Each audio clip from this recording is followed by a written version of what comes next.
और शक्ति की भक्ति ही मुक्ति का मार्ग प्रशस्त करता है। ये सनातन संस्कृति के संस्कार में समाहित है।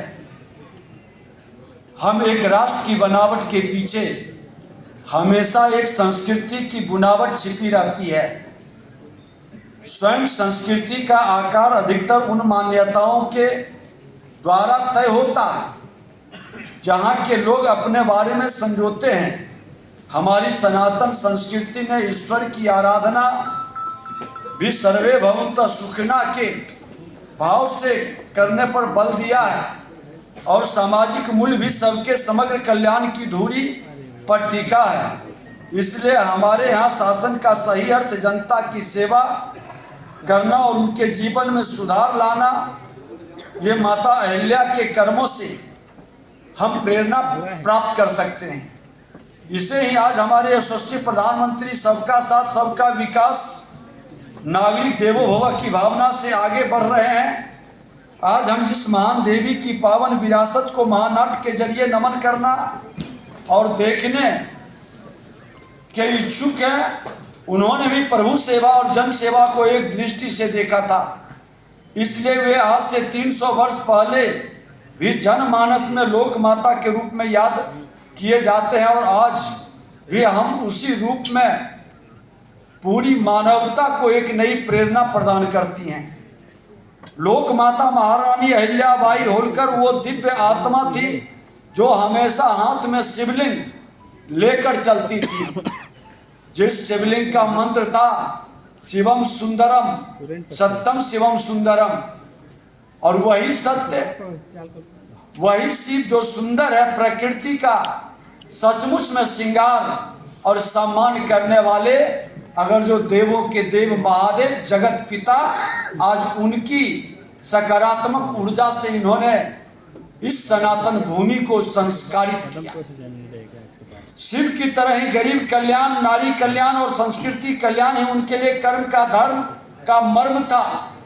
वे इंदौर रियासत की महारानी थी, लेकिन उनके सत्कर्मों की विरासत का विस्तार हम काशी से लेकर कांची तक, बद्रीनाथ से लेकर जगन्नाथ तक, अयोध्या से लेकर गया जी तक प्रत्यक्ष रूप से देख सकते हैं। और आज भी कई मंदिर उनके ही कर कमलों से, उनके देख रेख में बना। इन सभी स्थलों पर मंदिर के जीर्णोद्धार, पुनर्निर्माण, नागरिक सेवाओं की सूत्रधार लोक माता अहिल्याबाई थी। उनके जीवन से हम प्रेरणा प्राप्त कर सकते हैं। उनके गवर्नेंस मॉडल की अगर बात करें तो गरीबों और वंचितों को प्राथमिकता उनका मूल आधार था। रोजगार, उद्यमिता, कृषि, लघु और कुटीर उद्योगों पर आधारित उनका प्रशासन हमारे लिए आज भी प्रासंगिक और प्रेरणादायी है। नहरीकरण, तालाब आधारित लघु सिंचाई और जल संरक्षण की जो व्यवस्था आज से 300 साल पहले उन्होंने सुनिश्चित किया था, आज भी हम उससे सीखते हैं। वह क्लाइमेट चेंज और उभरते जल संकट के आज के दौर में हमें समाधान की राह दिखाने वाले हैं। किसानों की आय बढ़ाने के लिए उन्होंने 3 शताब्दी पहले फसलों की विविधता को व्यवहारिक धरातल पर उतार कर दिखाया था। आज हम उसको स्वीकारते हैं और उसको स्वीकारने से आज माँ भारती के संतानों को भूखे मरने नहीं देते हैं। ये आज देश के प्रधानमंत्री नरेंद्र मोदी जी उनके उस कार्यों से प्रेरणा प्राप्त करके कई नियम को आज सच में जमीन पर उतार रहे हैं। उनका यह मॉडल आज हमारे लिए मार्गदर्शक है। उन्होंने हुनर आधारित पारिवारिक विरासत पर आधारित कारीगरी को जो प्रोत्साहन दिया था, वह हमारे लिए आज रोड मॉडल है। बेटियों की शादी एक निश्चित उम्र में होनी चाहिए, ये उन्होंने तब सोचा था जब खुद को विकसित कहने वाले पश्चिमी समाज में भी इस पर विचार नहीं किया गया था। ये सोच आज से 300 वर्ष पहले हमारे सनातन संस्कृति के संस्कार में जो उदारता का जो भावना था, उसकी प्रकटीकरण था। महिलाओं को संपत्ति में अधिकार, महिलाओं की सैन्य टुकड़ी और महिला रोजगार की सबसे शुरुआती प्रस्तावक लोक माता अहिल्याबाई थी। आज जब हम एक साथ मिलकर विकसित भारत की ओर कदम बढ़ा रहे हैं। ऐसे में हमें विरासत की नींव पर विकास के रास्ते पर चलना होगा। इसलिए लोक माता अहिल्याबाई होलकर जैसे दिव्य आत्मा की विरासत को याद करते हुए हमने जीवन में उतारने का सच्चा प्रयास हम सभी को करना है। तभी हम अपनी ऐसी महान विभूति को सच्ची श्रद्धांजलि भी दे सकेंगे, अपने राष्ट्र धर्म के पालन में सफल भी हो सकेंगे। और मैं तो कहना चाहूँगा कि ये धरती सनातन संस्कृति संस्कार में हम अपनी बहन को, बेटी को, माता को जिस भावना से सम्मान देते हैं, हमारा सम्मान आत्मीय है, बनावटी नहीं, तन का मन का नहीं, आत्मा से जुड़ा हुआ है। और जब आत्मा से आत्मीय सुख प्रदान करता है, ये आत्मीय सुख शक्ति और भक्ति को, वैभव को बढ़ाता है। आज हमारी ये शक्ति स्वरूपा जो हम जिनको आदर्श मानते हैं, जिनसे प्रेरणा प्राप्त करते हैं, एक पुरुष जो काम नहीं कर सका, वह आज राजमाता अहिल्याबाई अपने कर्मों से सनातन संस्कृति को ही नहीं बचाया, बल्कि उसको बढ़ाने का, गुलामी के उस 1000 वर्ष की मानसिकता को भी एक पहचान अपने बना करके भारत की एकजुटता को बढ़ाने का काम किया।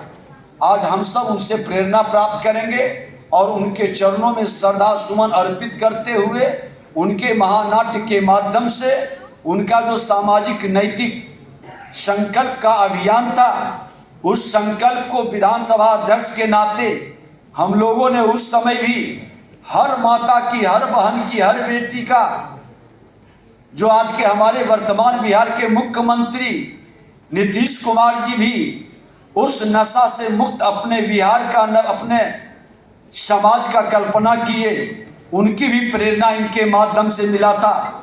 हमने भी उस समय चलाया था कि हमारा परिवार 5 अभिशाप से मुक्त हो, हमारा परिवार नशा मुक्त हो, हमारा परिवार अपराध मुक्त हो, हमारा परिवार बाल श्रम मुक्त हो, हमारा परिवार बाल विवाह मुक्त हो, दहेज मुक्त हो। ये सब प्रेरणा ऐसे महान विभूतियों के द्वारा समाज को मिला। और ये अभिशाप है मेरे समाज के लिए।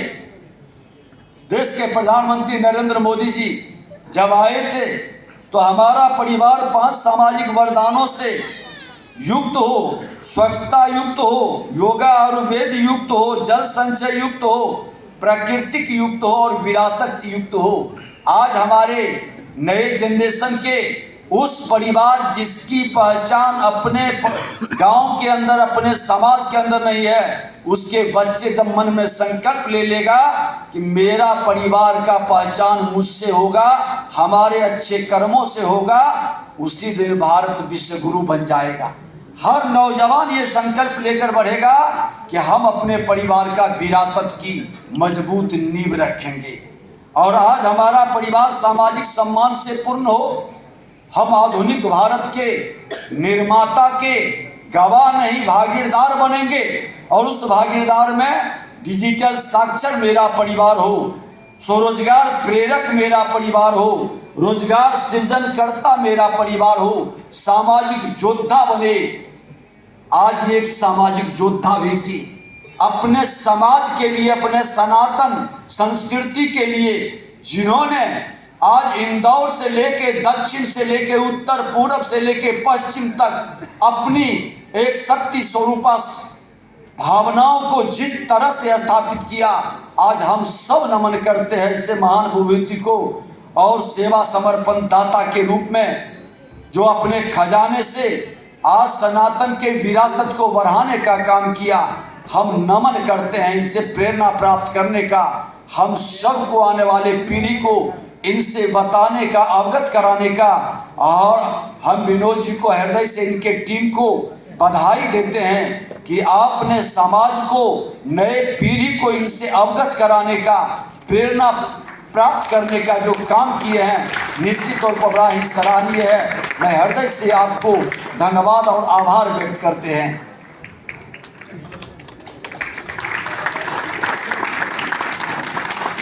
बहुत बहुत धन्यवाद, आभार माननीय उप मुख्यमंत्री महोदय आपका। और देवियों और सज्जनों, आइए अब कार्यक्रम को गति देते हैं। ये वही भूमि है जहाँ से ज्ञान, करुणा और राष्ट्रबोध की धाराएं निकली, जहाँ गुरु गोविंद